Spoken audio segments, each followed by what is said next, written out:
Atos, capítulo 21. Nós nos despedimos deles e fomos embora, navegando diretamente para a ilha de Cos.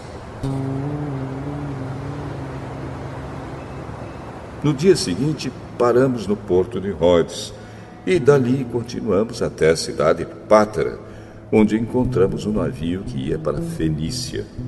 Então embarcamos nele e seguimos viagem. Quando já podíamos ver a ilha de Chipre, navegamos ao sul daquela ilha e seguimos em direção à província da Síria. Chegamos à cidade de Tiro, onde desembarcamos, pois o navio precisava ser descarregado. Naquela cidade encontramos alguns cristãos e ficamos com eles uma semana. Então, avisados pelo Espírito Santo, eles disseram a Paulo que não fosse para Jerusalém. Mas, quando chegou o dia de irmos embora, nós continuamos a nossa viagem. Aí, aqueles irmãos, com as esposas e filhos, nos acompanharam até fora da cidade. E todos nós nos ajoelhamos ali na praia e oramos. Depois de nos despedirmos, embarcamos no navio e eles voltaram para casa. Seguimos viagem, navegando da cidade de Tiro para Ptolemaida. Ali encontramos e cumprimentamos os irmãos e passamos um dia com eles. No dia seguinte partimos e chegamos à cidade de Cesareia. Ali fomos para a casa do evangelista Filipe e ficamos com ele. Filipe era um dos 7 homens que haviam sido escolhidos em Jerusalém. Ele tinha 4 filhas solteiras que profetizavam. Alguns dias depois da nossa chegada, um profeta chamado Ágabo veio da região da Judéia. Ele chegou perto de nós, pegou o cinto de Paulo, amarrou os próprios pés e as próprias mãos e disse: O Espírito Santo diz isto: em Jerusalém, o dono deste cinto será amarrado assim pelos judeus e será entregue nas mãos dos não-judeus. Nós e os irmãos de Cesareia pedimos com insistência a Paulo que não fosse para Jerusalém. Mas ele respondeu: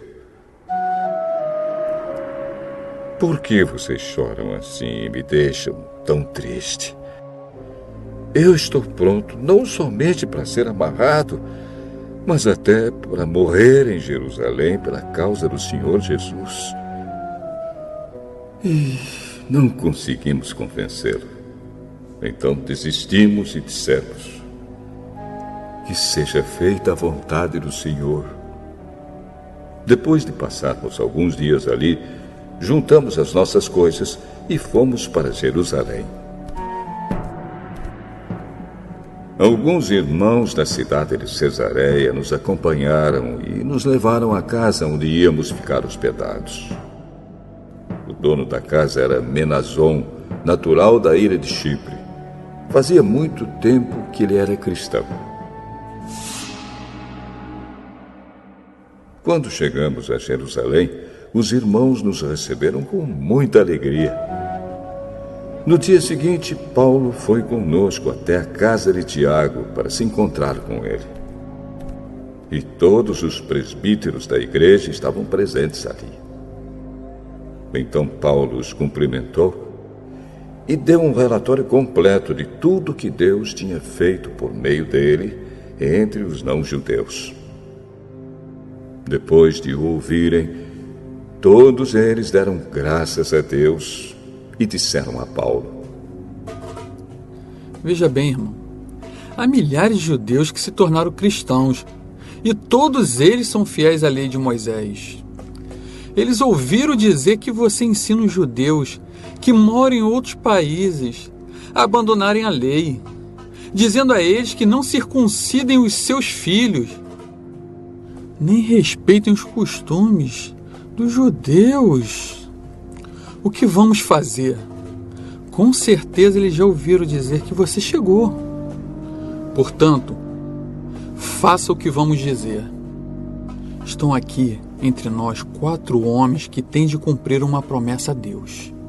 Então vá, tome parte com eles na cerimônia de purificação e pague a despesa para que eles possam rapar a cabeça.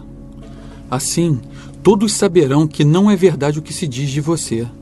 Pelo contrário, vão ficar sabendo que, de fato, você vive de acordo com a lei de Moisés. Mas, quanto aos não-judeus, que se tornaram cristãos, nós já mandamos uma carta a eles dizendo o seguinte: não comam carne de animais que foram oferecidos em sacrifício aos ídolos, nem sangue, nem carne de nenhum animal que tenha sido estrangulado. E também não pratiquem imoralidade sexual. Então Paulo falou com os 4 homens e no dia seguinte tomou parte com eles na cerimônia de purificação. Depois entrou na área do templo para avisar quando iam terminar os dias da purificação, isto é, a ocasião em que cada um dos 4 homens deveria oferecer o seu sacrifício. Quando os 7 dias da purificação estavam para acabar, alguns judeus da província da Ásia viram Paulo na área do templo. Então atiçaram a multidão, agarraram Paulo e começaram a gritar: Israelitas, nos ajudem!